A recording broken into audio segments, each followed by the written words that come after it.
If you wish Good to address morning. this committee, please be prepared.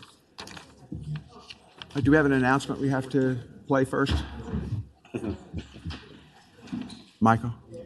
We do not? Okay. All right. I believe we have a quorum. So, Mr. Clerk, would you call the roll?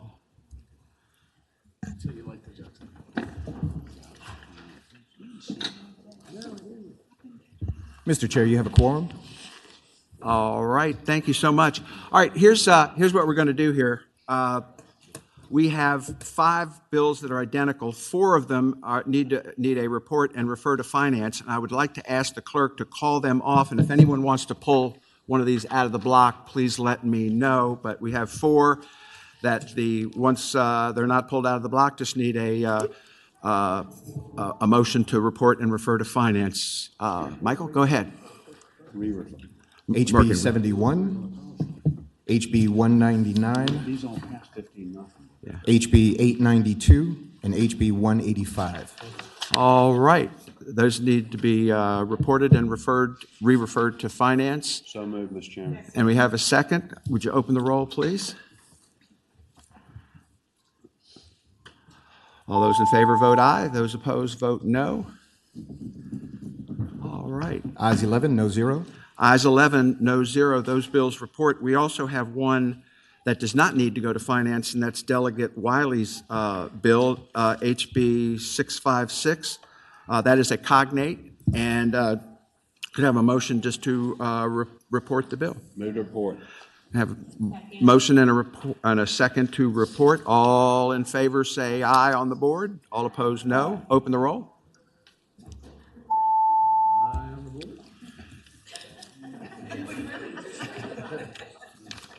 All right, there we go. That's the first. Ayes 11, no 0. All right.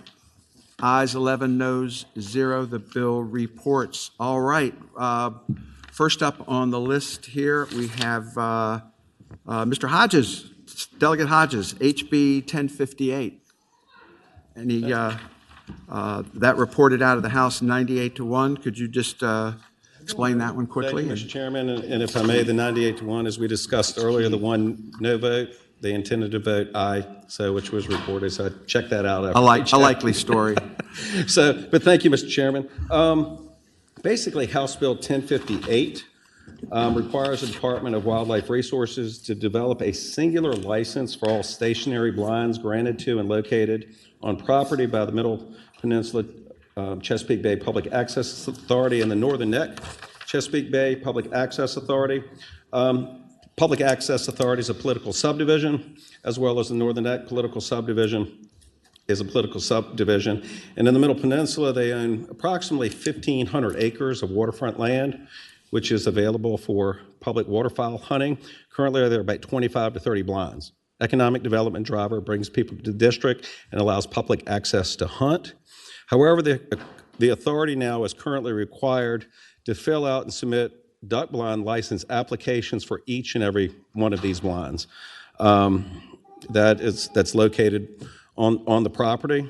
So what this does, it allows DWR to create a singular license, basically one application. Each blind will have its own license plate and so forth, but it just streamlines the process, and it clarifies that that DWR can create a singular license fee as well, and that's up to them to create that license fee. So it's just more of an efficiency to make things easier.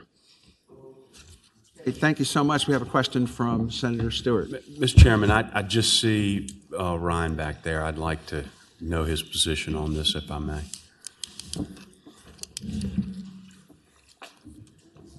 Sure. Good morning, Mr. Chairman. Senator Stewart, we did work with Delegate Hodges as well as the authority on this particular legislation. What it came down to, they just want to do one transaction for all their blinds. Otherwise, all waterfowl blind laws and regulations and the protections that come with them remain in place. And so while I would say group licensing, so to speak, for waterfowl blinds is not something that currently exists in elsewhere in the code, we don't have a problem with it in this case, and do applaud what they want to do out there, which is provide public access for waterfowl hunting, which, as you know, we need all that we can get these days. So Okay. So you're okay with it? Thank you. All right. Any other questions from the committee? Anyone in the audience to speak in favor of the bill? If there's anyone online that would like to speak in favor, please raise your hand. Mr. Chairman, members of the committee, Kyle Shreve with Advantage Strategies on behalf of the Middle Peninsula Planning District Commission. We did ask Delegate Hodges to put this bill in, and we do support it. Thank you Great. very much. Very good. Anyone here to speak in opposition to the bill? If there's anyone online that would like to speak in opposition, raise your hand. Okay. Nobody? Okay, we have a motion and a second to report the bill, and let's see, does this need to go to Finance? It does, so we'll have a motion to report and re-refer to Finance. So moved. All right, we have a second. Open the roll. All in favor, say aye. Opposed, no. Ayes 12, no zero. Ayes 12, no zero. Congratulations, you're on your way. Thank you, Mr. Chairman. All right, Members of the next committee, we y'all have a great day. next we have Delegate Knight. Mr. Chairman, Welcome, sir. good to see you. Good to see you. Mr. Chairman, I've got what I call a derelict boat bill. This was something that was put in the budget of Virginia 2 years ago with $3 million in it. And what it is we have abandoned derelict boats that people just abandon.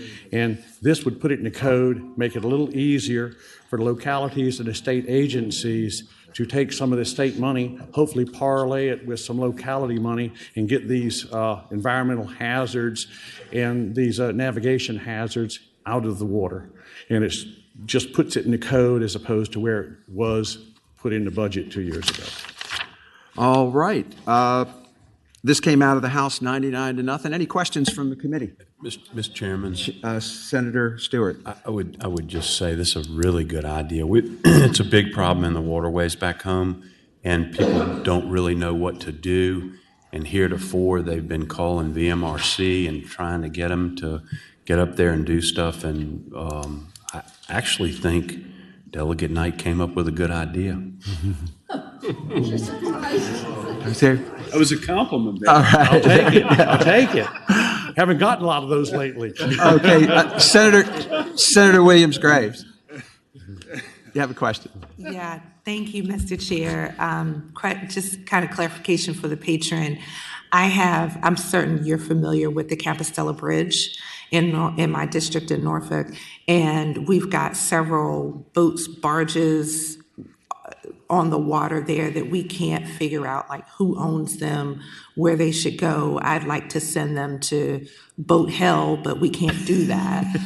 Would this bill assist in us being able to remove those water atrocities? Absolutely. What you do is you get your locality to go to VMRC. They have a priority list. You tell them in there that you would like to get rid of them. They'll prioritize it. If Norfolk would want to put a little bit of money in there, that would help raise it to the top of the list. And my great-great-grandparents had a house lived right there on Compostela about 125 years ago, so I'm familiar with the area. Cool beans. Thank you, Mr. Chair. All right. Other questions? Anyone in the audience wish to speak in favor of the bill? If there's anyone online that would like to speak in favor, raise your All right. hand. All right. Morning, Director Mr. Brown. Chairman. Ryan Brown from Department of Wildlife Resources. This is an agency bill. Just wanted to thank the delegate for bringing it forward. You mean he didn't come up with that idea? I did come up with it. Here we go. They Is there, hard-worked on me. is there He called anyone? me and said, "Here's my idea," and I said, "I think that's a wonderful idea." Oh, my gosh. Is there anyone in the audience who, all right, let's bring it back here. Anyone in the audience wish to speak in opposition? If The there's motion will anyone be online to that would like report to speak in and refer to opposition. finance. So moved. All right, we have a motion and a second to report, refer to finance. Would you open the roll? Vote aye if you're in favor, nay if you're opposed. Ayes 11, no zero. Ayes 11, no zero. The bill reports. Thank you, Delegate Thank Knight. you, members of the committee. Thanks for the kind words. All right, next up, we have Delegate Rasool. He was in there. He's right outside the door. Okay, well, let's jump real quick then to Delegate Wilt, and we'll catch Mr. Rasool, Delegate Rasool in a minute. Welcome, Delegate Wilt. What you got for us?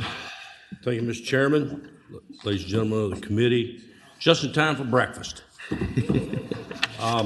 And I will say, this is not an agency bill. I came up with this all by myself. And I look at the makeup of the committee, and at first glance, you know, this can be interpreted as a regional thing. But I will say, for my more urban friends, wildlife continues to encroach, especially deer. I mean, they're very adaptable, and they're making their ways, being more populous in the more urban areas. I mean, you all well know that. But so the backstory to the bill, Mr. Chairman. Currently, if an individual hits an animal, a deer primarily, they have to call the appropriate local law authority, and they have to come out, look at it, verify that they hit it, and then give them. And we've gone to an electronic checking system now in the state of Virginia. So I'd have to ask Director Brown exactly what a person gets, but they get permission to take that game animal that they've hit. But the stipulations were it had to be in the hunting season that applied to that specific game animal. What this does, it opens it up. It allows any time of the year the four big game species: elk, deer, turkey, and bear. And Mr. Chairman, I would say that if you're the one that's going down the road and you hit one of these, you're likely not going to be in the best mood to even have a desire to fool with it. But then if Senator Stewart happens along behind you, he says, "Hey, I'll take that." And so it opens the door for that opportunity for someone else to come. Still have to call the appropriate law enforcement agency to come and verify, that it was hit, and give permission to that other individual to take that animal that's been hit. Very good. Mr. Chairman. Well, we have questions from the committee. Senator Stanley? Don't let him. Mr. Chairman. Mr. Chairman. Let's hear Senator Stanley, please. Mr. Chairman. I know that, in our rural area, our Senator definition. Stanley. Thank you, Mr. Chairman. Our definition in where you live, Delegate Wilt, of fast food is running over a squirrel at 70 miles an hour. And when you supersize it, it's when you hit 2. But so let me say I see an elk. I'm on the road, and I'm looking at the elk. It's in the field, and all of a sudden, my car goes drifting over towards that elk, and I hit it in the farmer's field. Can I claim it? Mr. Chairman, I would say that's where where's Director Brown? Yeah, that's where his folks will come into play, and that'll be up to them to determine the situations where, and they're pretty much on their game. They're going to be able to determine whether it was an accident or on purpose. And I would say, I mean, we going through the house, we had all kinds of questions. I'd say an individual that would choose to hit a game animal, especially in today's vehicles, and who's repaired a vehicle lately in something like this? I mean, it gets up in the thousands of dollars very quickly, and that's a person that would do that on purpose making a poor life choice, Mr. Chairman, I would say. All right. There we go. All right. Other questions from the committee? Do we have anybody in the audience who would like to speak in favor of the bill? If there's anyone online that would like to speak, raise your hand. Is there anyone who would like to speak in opposition to the bill? I think the Buzzard Coalition would like If to there's speak in anyone online that would opposition. like to speak in opposition, raise your hand. Oh, my goodness. All right. The bill is before us, and I do not believe this needs to go to. So I move that we report the bill. I All second right, we have that. a motion to second to report the bill. All in favor, record your vote. Aye if you're in favor, nay if you're opposed.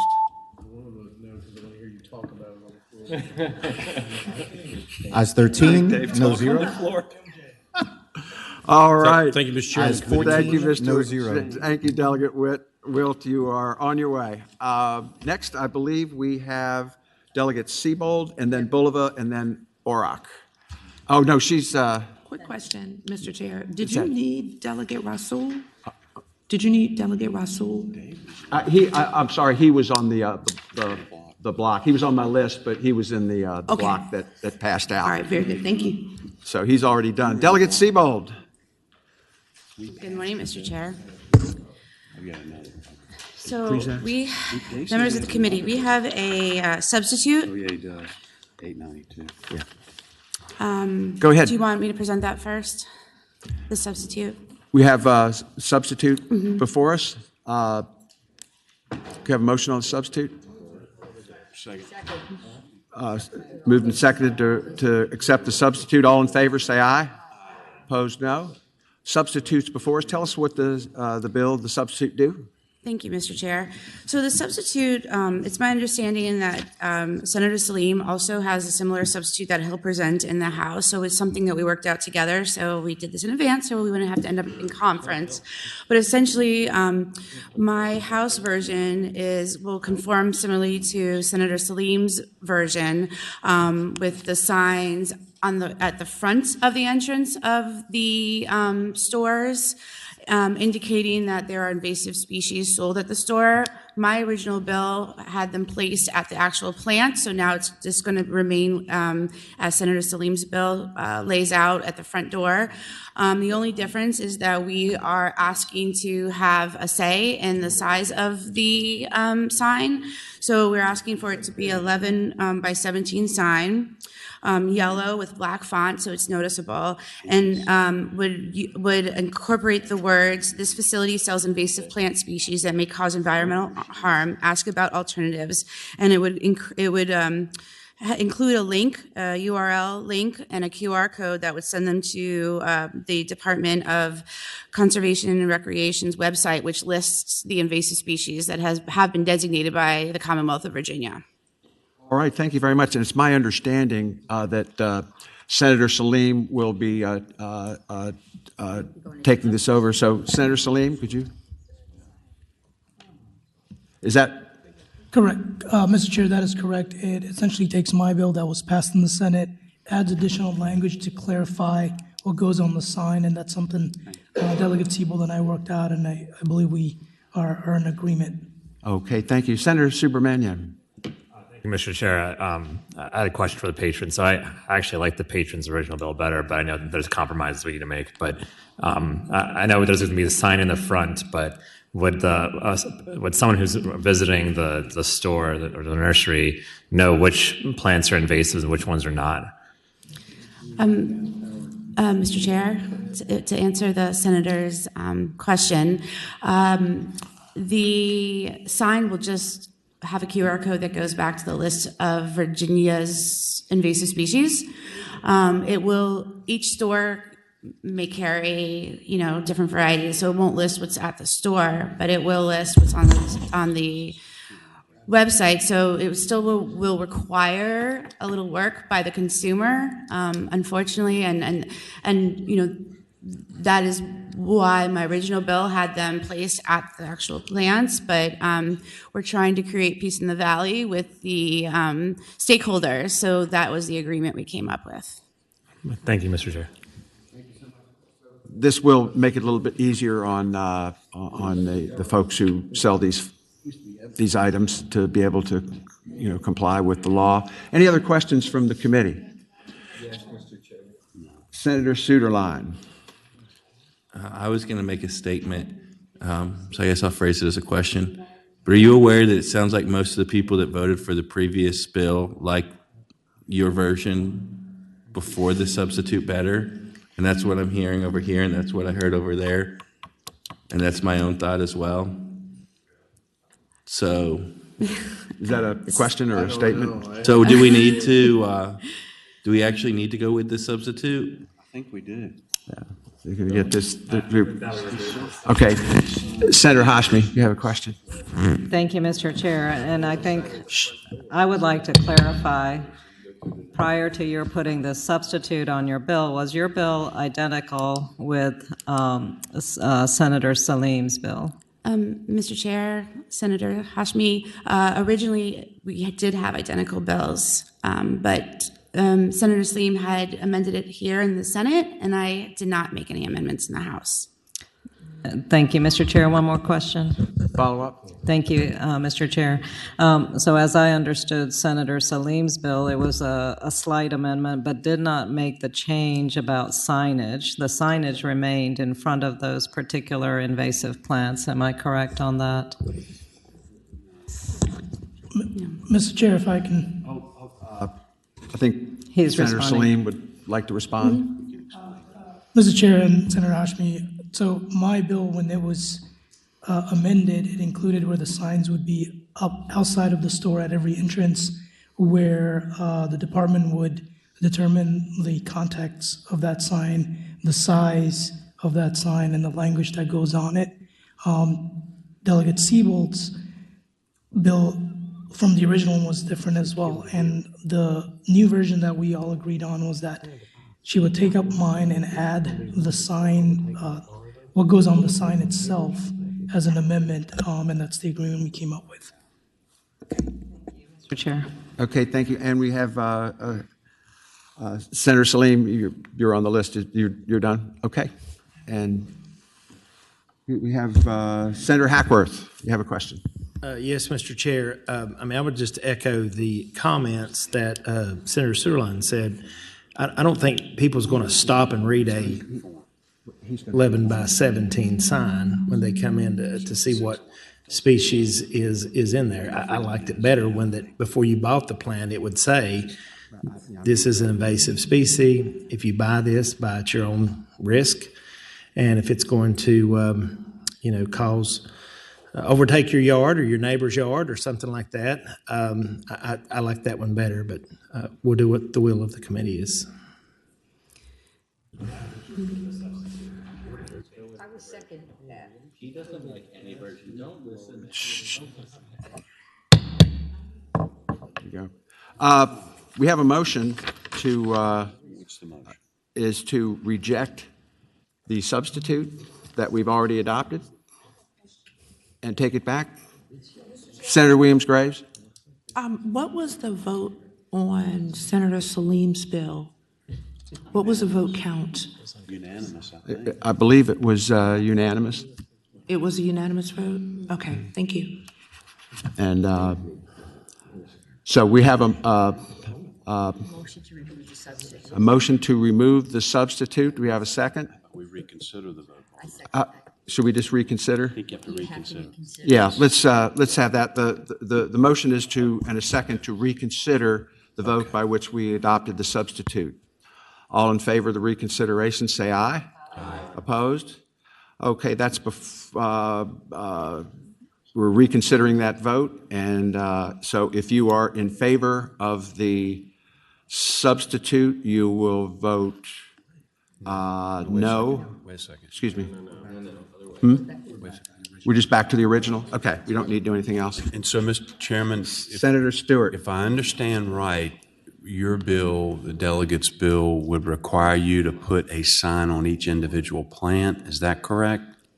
Yes, Mr. Chair, yes, Senator Stewart, that's correct. All right. And I think some people probably want that. I liked Senator Salim's bill, and Senator Salim's bill passed this body unanimously, I believe. No? 3 no votes. All right. I'm going to try something different. And Senator Stewart. I would move that we conform the bill to Senator Salim's bill, and then if they need to make changes, they can do it between the two. Between the two, so we'll just end up in conference. Yeah. All right. Mr. Chair. We have a motion and a second to conform. Senators, but we have a question for Senator Williams-Graves. Thank you, Mr. Chair. It seems like that's what they did. It seems as though they had a bill that had issues. Our bill passed in one posture, the House's bill passed in another posture. The two patrons got together and came up with a solution to the problem that they both felt worked to satisfy everyone. And so now we're going backwards to the original bill that Delegate Siebold has and creating more work for them and everybody else during conference. This is, of course, if I might, Senator Williams-Graves, certainly if the bill goes to conference, there could be a third solution or another thing. Yeah, this was, I think, worked out between the two patrons, but the committee has spoken, and I think they would, like another solution here. So I think that's what we have before us. So I think the motion is to conform Senator Seabold's bill to Senator Salim's bill. Mr. Chairman, Senator Malkai. if I may, is there any way we could see if anybody has any few comments on support or opposition to what we're doing in the audience? Not a bad idea. Sorry. Anyone here to speak in support of the bill? If there's anyone online that would like to speak in favor, raise your hand. As it existed when it came over without the sub, because that's what's before us. No, sir. No, sir. Okay. I'm opposed to the original bill. But. Okay. And so Mr. now Chair, in opposition there are 5 people that would to like the to speak original in bill. favor. Got 5 people online? All right. Jay Ford, you may unmute and please make sure your camera's on. Mr. Chairman, members of the committee, Jay Ford with the Chesapeake Bay Foundation. We did support something in the bill as it came over, in particular, the sign, the location where the plants are is so this is a self-obvious trying to discourage people from making a purchase of invasive plants by placing it in the door and requiring the use of the QR code. It just makes it much to make a choice to make in here. And invasives are wreaking havoc on the state and costing us a lot of money in everything from our parks to farmland. And so we really do need to get a handle on this and make sure that we come up with a solution that actually discourages purchase of these invasive species. Thanks. Pat Calvert, you may unmute and please make sure your camera's on. Good morning, Mr. Chair. Pat Calvert, Virginia Conservation Network. I'm sorry, my camera's still not working, but I still look similarly that I did a couple of weeks ago. We are in support of the legislation and the Delegate Seibel put forward. I hope that we will make meaningful efforts to ensure that this is managed effectively. I hope that sending it to conference is not going to be the path forward, but we'll support the committee's decision. Mike Littman, you may unmute. Good morning, Senators. I lead a grassroots consortium of 30 large HOAs in Loudoun County representing over 200,000 constituents to address the invasive plant issue. One of the issues is the economic impact of tourism, the trees, et cetera, from English ivy, the 300 wineries in our state. Once we create awareness, I think we get the upper hand, and I do see this bill as a game changer. Once the consumer stops buying and planting invasives from retailers, change begins. We would love to see HB 47 rise from the Phoenix, Phoenix Rising, and because we did like that bill, but 306 makes a difference as well. So appreciate the fact that you're revisiting it, though. Thank you. Betsy Martin, you may unmute and please make sure your camera's on.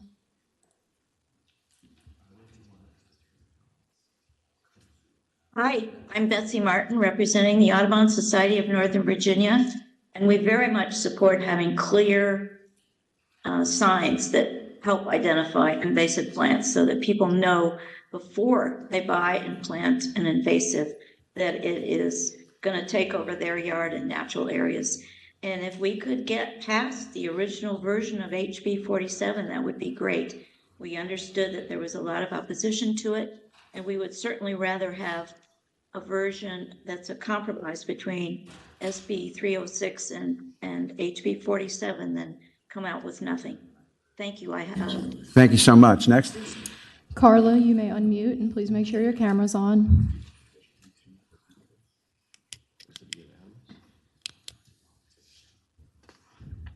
I'm Carla Passarello. I'm representing Garden Club of Virginia. As most of you know, Garden Club of Virginia has a long history restoring, maintaining, and donating a great deal of our funds to supporting the gardens across the state of Virginia, particularly the historic gardens like Colonial Williamsburg, Monticello, Montpelier. We have been grappling with this issue of invasives for years. It's costing us a great deal of money. and we recognize that it's costing the consumers a great deal of money. We have also a longstanding relationship with members of the VNLA, and though we respect their rights to be able to have a productive business in the state of Virginia, this body's primary representation should be for the members of the state of Virginia, the residents, and they are absorbing tremendous cost at the expense of the business. So I ask that you will pass this bill in its original form. I think it's important for the consumers to be able to get all the information up front and not have to work too hard to understand what they're purchasing. All right. Thank you very much, ma'am. Next, we have Joan Schiller, you may unmute and please make sure your camera's on. Yeah, we're going to. Good morning, everybody. Thank you for allowing us to speak. My name is Joan Schiller. I'm a physician who lives in Vienna, Virginia, and I too am testifying because I'm very concerned about invasive vines spreading and harming our environment. In my opinion, it makes no sense for volunteers to spend thousands of hours removing invasive vines from trees, and for private landowners and state and local governments in Virginia to spend millions of dollars annually to control invasive plants if we're going to sell them in an unregulated fashion. This bill will support the consumer's right to know about their purchase, help limit future costs of controlling invasive plants, and benefit native plants and animals. And I would prefer the bill that makes it clearest to the consumer as to what they are buying, which is what, as the delegate's bill is originally written. However, the compromise bill, if that is more likely to get passed, is better than nothing. So thank you. Thank you very much. Anyone else who would like to speak in favor of the bill? Senator Marsden, members of the committee, Chris Lane, Virginia League of Conservation Voters. While both bills represent an improvement over the status quo, and that's why we supported both Senator Salim's bill and Delegate Siebold's bill, I do want to flag some significant improvements in the introduced bill over some of that compromise. Namely, this is all about consumer. It's all about awareness for the consumer, about me walking into a store and saying, how do I be a good neighbor by avoiding buying invasive plants? And having a sign at the front of the store where you go, hey, I need to be on the lookout for an invasive plant, that's an improvement over where we are today. But what would be a better improvement, and sort of our preferred approach, is being able to walk into that store and go, oh, these are the ones that I have to worry about. If I plant them, I need to worry about their propagation. Or just, it's better to know on a plant-by-plant basis, as opposed to just, hey, as you walk into the store, be on the lookout for invasives. Okay. All right. Those in opposition to the bill, which is before us now in its original form? No, there's a motion to conform. I know, but Probably we're second. still, Okay. and we're going to have a sub. Mr. Chairman. Go ahead. Brad Copenhaver, representing the Virginia Agribusiness Council and Virginia Nursery and Landscape Association as well. We are opposed to the bill in its original form.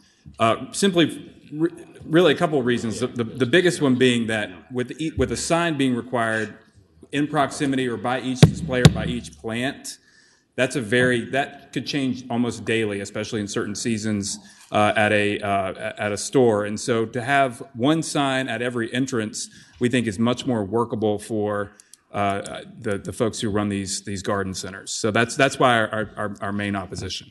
And so we support the compromise language. Okay, thank you. Anyone else in opposition? Is there anyone online that would like to speak in opposition? Okay. And anyone else with a question? I think we have a substitute motion from Senator Hashmi. No, we're going to go with the bill. Mr. Chairman. The motion to conform is the one that's before us, but you're not going to do the substitute. Okay, the motion before us is to conform the bill to Senator Salim's, and we'll work this out in conference and to report the bill. Conform and report. So it's the motion is to conform first. And report. Conform first. All right. All in favor? To report. All right. All in favor? What's that? Voice vote on conforming. All those in favor of conforming, say aye. Aye. Opposed? All right, the bill is before us conformed to Senator Salim's, and Mr. Chairman, I move that the substitute bill be reported. the substitute bill is now conformed, and the motion is to report the bill as conformed to Senator Salim. So have a second? All right, open the roll, please. All in favor of that motion, say aye. Those opposed, no. All right. Thank you. Senator Williams-Graves. Glad Stanley liked dogs because he There doesn't we like go. plants. Ayes 12, noes 2. Ayes 12, noes 2. The bill reports as conformed, and you can work it out later down the road. Thank you so much. Thank you, Mr. Chair. Members of the Next, we committee. have Delegate Bulova. Now, two of your bills have passed out in the block, and we have the one one left. before us, 870. Yeah. Attention to Delegate Bulova, please. All right. Thank you, Mr. Chairman. So House Bill 870 continues on Delegate Wilt's breakfast-worthy topics. This one deals with the issue of sewage sludge and biosolids. So, Mr. Chairman, I think as you all know, we've spent literally billions of dollars upgrading our wastewater treatment plants. That's really good for water quality. However, the better job that we do of that, the more sewage sludge that we have to handle. And so that byproduct has to be stored, ultimately applied. This has nothing to do with what ultimately happens with those biosolids and sludge. It just has to do with making sure that we are storing it in a safe and environmentally responsible manner in the meanwhile. Just for some really quick background, so DEQ regulates the storage of biosolids. Those biosolids can't be land applied unless there are certain weather conditions are met. So if it's too wet, if the land is frozen, you can't apply biosolids. What this bill deals with is the fact that Virginia's climate is getting wetter. And in fact, we had a situation in 2018 and 19 where we had an extended period of prolonged rain. And this actually created a storage capacity issue for our wastewater treatment facilities, where a lot of them got very close to being at capacity. And so the question is when you do have a situation where capacity is starting to reach its limits, how do you avoid an unintended discharge into waters of the Commonwealth? And so right now, the only way that situations like that can be addressed is through a variance process. So variance processes are kind of one-on-one. They take a time to be able to get through. And so it's kind of a recipe for disaster, right? And so if you've got a storage issue, having to apply for a variance is probably the worst way of having to go ahead and deal with that. And so what this bill does is two things. First, it authorizes DEQ to build into the regulations an approved backup plan should storage capacity be expected to be exceeded. And then it also sets up a technical advisory committee to ensure all the stakeholders have an opportunity to weigh in on those regulations. Not aware of any opposition to the bill, Mr. Chairman, but happy to take any questions. Thank you, Delegate Bulova. And this came out of the House 100-0, I believe, did it not? Yes. All right. Any questions from Senator Stewart? Just out of curiosity, I support the bill. I think it's a good bill. You've done a good job, as usual, Dave. We're not, I know we take sludge from across the river, but we don't store that here, right? This is only generated, sludge that's generated in the state. Correct, Mr. Chairman. These are our wastewater treatment facilities where you're treating it and then have to store it on site, yes. Thank you. All right. Other questions from the committee? Hold on, is anyone here in support of the bill? If there's anyone online just who good would to like to go? speak in favor, raise your hand. Good to go? All right, and anyone here in opposition? If there's anyone online to speak in opposition, Okay. raise your hand. No? All right, we have a motion and a second to report the bill. Mr. Clerk, would you open the roll, please? Vote yea if you're in favor, nay if you're opposed. Ayes 14, no 0. Ayes 14, no 0. The bill is on the way. Mr. Chairman, thank you. Thank you so much. Delegate Orrock. Good morning, Mr. Chairman, members of the Good committee. morning. You have two before us. Which one do you want to do House Bill first? 220 first, Mr. Chairman. 220 first.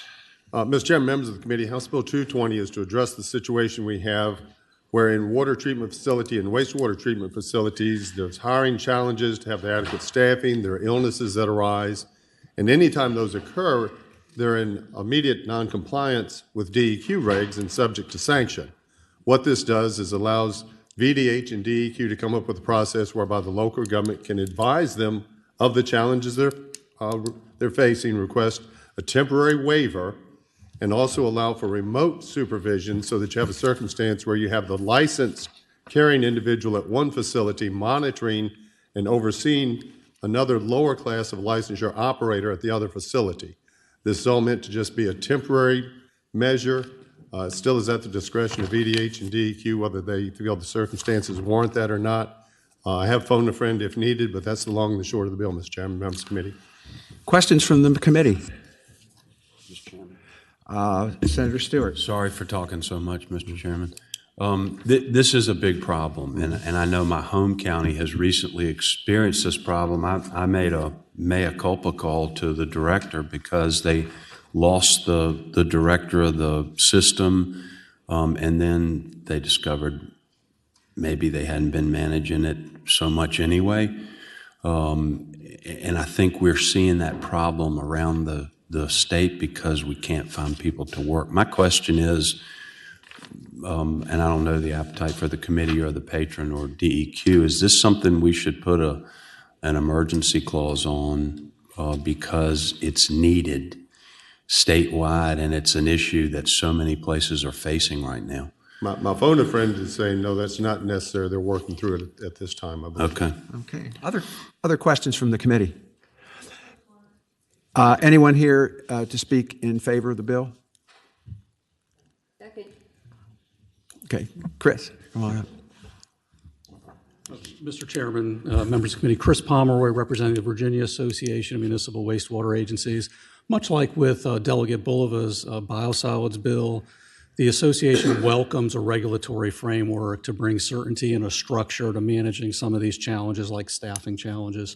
So this would supply that. We worked with VDH and DEQ to get to this point on the bill so that they would be empowered to adopt a regulatory framework to control those situations. We support the bill. Thank you. Very good. Thank you.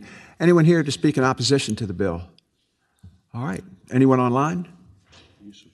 Mr. Chair, there's no one online to speak at this time.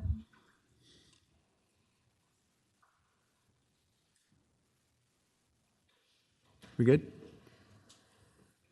Nobody? Okay. We have a motion and a second to report the bill. Would you open the roll, please?